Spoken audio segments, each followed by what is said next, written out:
Warning, this video may contain spoilers for late parts in the game. If you plan on playing this at some point, turn back now. You have been warned. Hello everyone, this review is going to be a little different than my other reviews. Not by a lot, but instead of reviewing each game in a separate video, I'm just going to be doing them all in one video. This is due to the length of them, as I just end up making like three-minute videos, but I also just wanted to try something a bit different for the Humongous games, so you can bet I'll eventually get around to doing all the series, and Spy Fox is one of my absolute favorites. Let's get to the basics. Each game plays exactly the same as the last, so I'm just going to explain the little there is to explain here. These games are your above average point-and-click adventure games. In this series, you play as Spy Fox, attempting to stop the dastardly deeds of a villain with your smarts. In order to do this, you will be accompanied by Monkey Penny and Professor Quack. Penny will give Spy Fox vital information, and Quack will provide the many different gadgets of the series in order to help along with the task at hand, and though many seem a bit too specific or just weird, it all usually works out in the end anyway.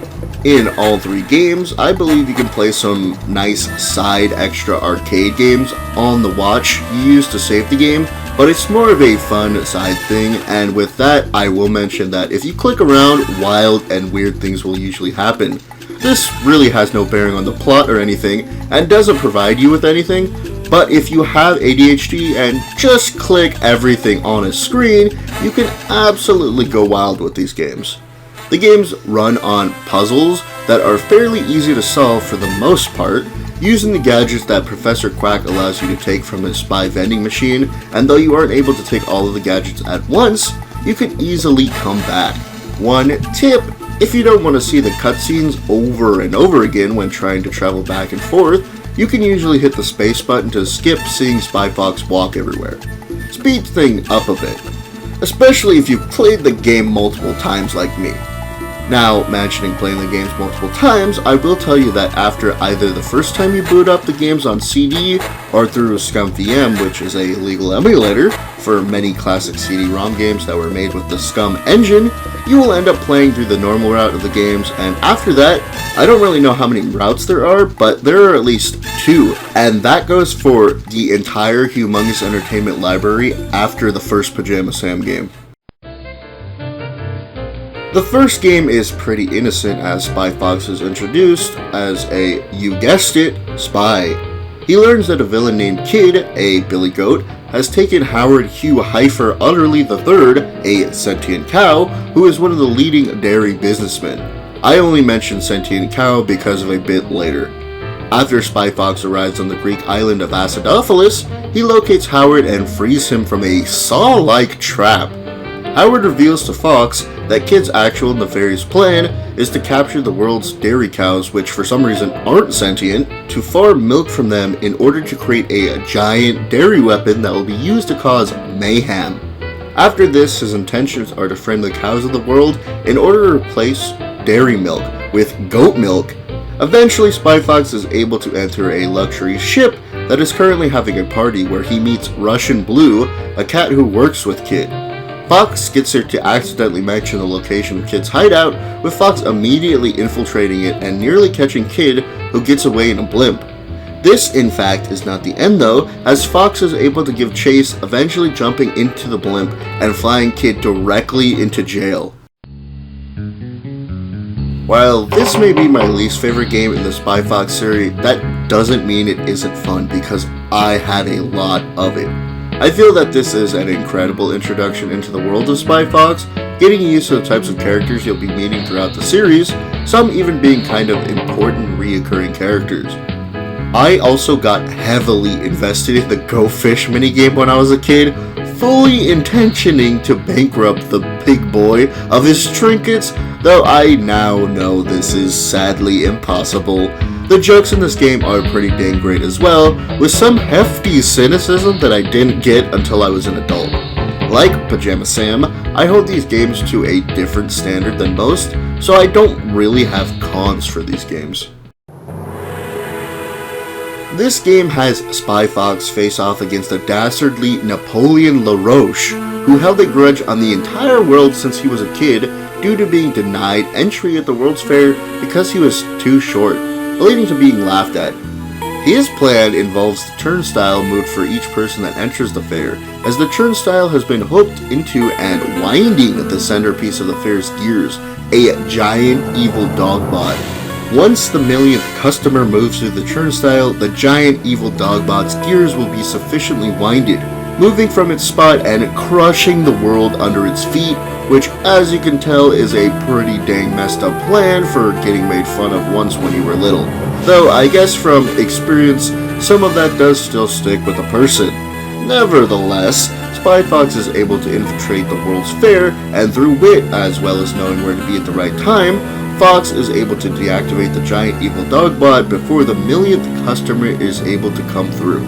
This leads to a chase between LaRoche and Fox, with Fox eventually capturing the villain and putting him behind bars. I really like this game. I pretty much played all of the Humongous games out of order, as for the most part they aren't numbered, except weirdly this game, and though this doesn't really matter much as they're self-contained stories for the most part, I believe this is the second game out of all the Humongous games I played, and boy, was it an absolute joy as my entry into the Spy Fox series. The side characters aren't as memorable, sadly, but the villain definitely is. This is also where the villains started to become actually dangerous in the series, with LaRoche ready to kill people. Obviously, they take this in a really lighthearted direction that works well in the world they created. There's also a lot of nice extra shenanigans you can mess around with that had me playing for hours and even multiple times a day. This game's story takes a big leaf from the original. Like always, Spy Fox is dispatched in order to stop a villain, and this game's villain is Poodles Galore, a poodle. He tracks down his informant who was captured by Poodles, Plato Pushpin, a platypus. Plato reveals Poodle's absolutely insane plan to create a giant aerosol can in space to spray the ozone layer of the planet and destroy it.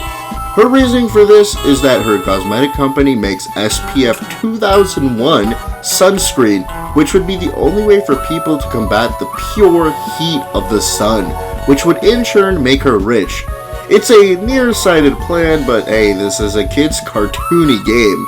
The laws of physics only apply in situations necessary for the story, so it's fine.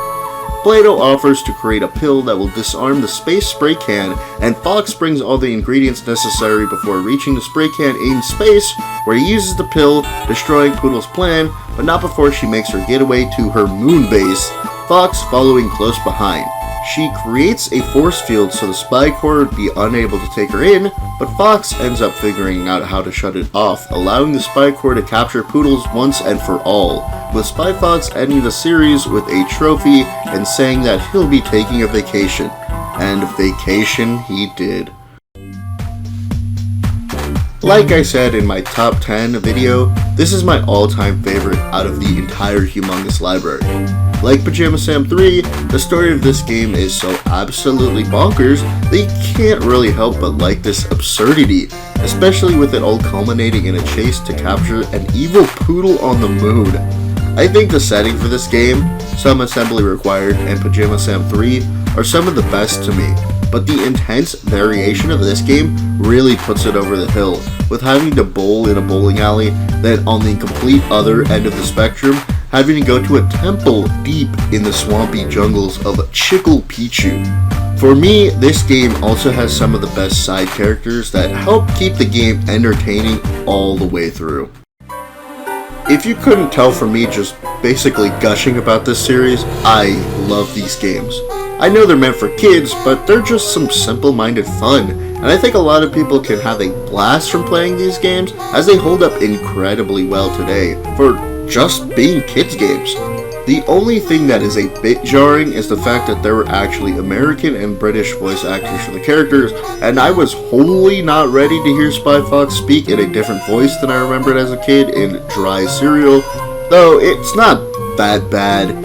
I mean, if you really listen to it, it's fine. It's nothing too bad. I just wasn't prepared to hear a completely different voice. Hope you enjoyed, and see you next video.